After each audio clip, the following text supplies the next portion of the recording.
नमस्कार। Ahmedabad plane crash को अब करीब 3 दिन हो चुके हैं और अब इस क्रैश की फाइनल वजह सामने आ गई है। इसके अलावा एक और जानकारी ये सामने आई है कि ताबूत के ऑर्डर दिए गए हैं। इसके पीछे की क्या कहानी है, हम इस पर बात करेंगे। हमारे साथ न्यूज़ रूम में भरत जी मौजूद हैं। भरत जी, क्या फाइनल वो वजह है जो अब सामने आ रही है?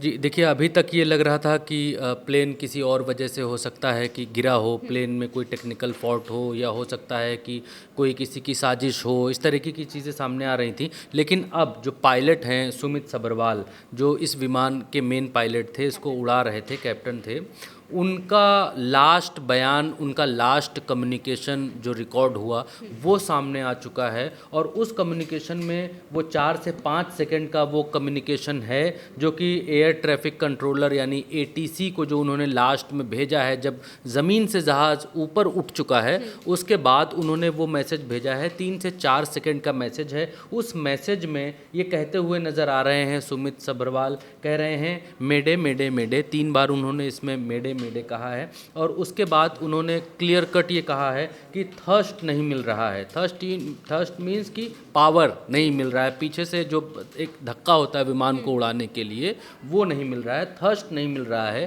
पावर कम हो रही है, प्लेन उठ नहीं रहा है, नहीं बचेंगे।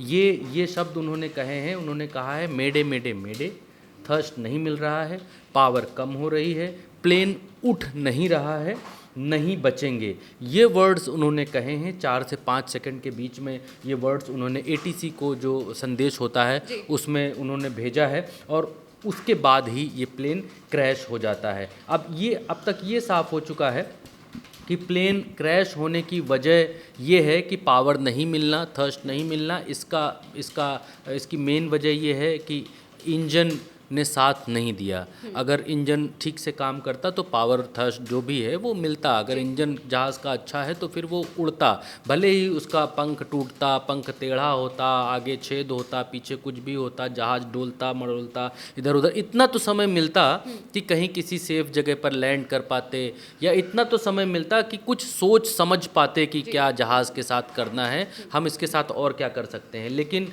ये बिल्कुल क्लियर कट हो चुका है कि जहाज़ का इंजन फेल हो चुका था। दोनों के दोनों इंजन फेल हो चुके थे, जिसके कारण ना जहाज़ आगे बढ़ पा रहा था, ना उड़ पा रहा था। वो एक कटी पतंग की तरह बस सिर्फ और सिर्फ नीचे आने के अलावा किसी के पास कोई और ऑप्शन नहीं था। ये क्लियर हो गया है। दूसरा ये कि बड़ा दुखी करने वाली और बड़ी विदारक सी खबर है जो आपने कही कि 248 शवों के जो डीएनए सैंपल्स हैं वो क्रॉस वेरिफिकेशन किए गए। क्रॉस वेरिफिकेशन मीन्स कि जैसे कोई एक्स व्यक्ति जहाज़ में जिसका देहांत हुआ है, मर गया है, उसकी बॉडी पहचानने लायक नहीं है, पूरी तरीके से जल चुकी है, तो फिर उनके रिश्तेदारों को बुलाया गया है और उनके रिश्तेदारों से उनके डीएनए सैंपल, जैसे बाल से या खाल से, उनके सैंपल को मैच किया जा रहा है। तो 248 लोगों के सैंपल अभी तक मैच किए गए।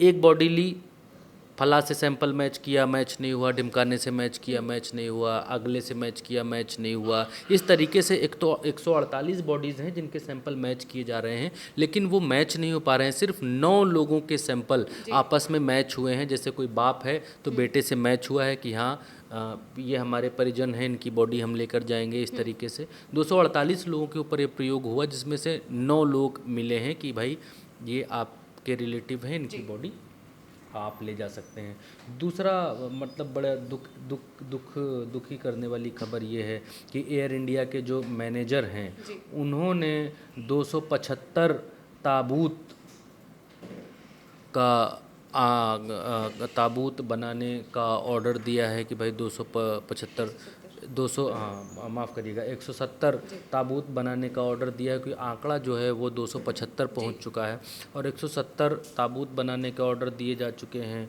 और ये बड़ा मतलब दुखी करने वाली खबर है कि भाई मैनेजर फ़ोन करके ताबूत बनाने के ऑर्डर दे रहे हैं, कोई कफन का ऑर्डर दे रहा है, कोई किसी चीज़ का ऑर्डर दे रहा है। लेकिन मसला ये है यहाँ पर कि एक चीज़ बिल्कुल क्लियर हो चुकी है और वो ये है कि विमान के गिरने में कोई विदेशी साजिश नहीं थी, कोई दूसरे तरह का टेक्निकल एरर नहीं था। विमान गिरा है इंजन फेल्योर की वजह से, प्रारंभिक ये वजह सामने आ गई है। और क्या आगे होगा वो हम आपको बताएंगे जैसे जैसे अपडेट्स आएंगे। हालांकि एविएशन मिनिस्टर वो प्रेस कॉन्फ्रेंस कर रहे हैं कि जल्दी ही जांच होगी, तमाम सारी जांच एजेंसियां जांच में लगी हुई हैं। लेकिन सबसे अहम आज के दिन में जो बात निकल कर आई है वो ये है कि जो पायलट हैं सुमित सब्रवाल, उन्होंने जो लास्ट मैसेज किया उससे ये क्लियर हुआ कि जहाज़ का इंजन प्रॉपर काम नहीं कर रहा था। जी बिल्कुल।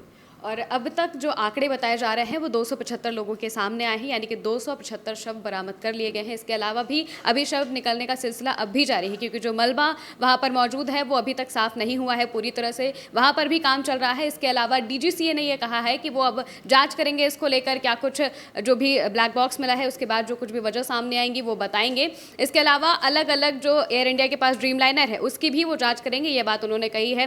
फिलहाल जो परिजन हैं उनके सैंपल्स लिए जा रहे हैं, मैच किए जा रहे हैं शवों से, और उसके बाद उनके परिजनों को शव जो हैं वो सौंप दिए जाएंगे। फिलहाल के लिए मेरे यानी कि महिमा के साथ इतना ही। आप देखते रहिए उल्टा चश्मा UC।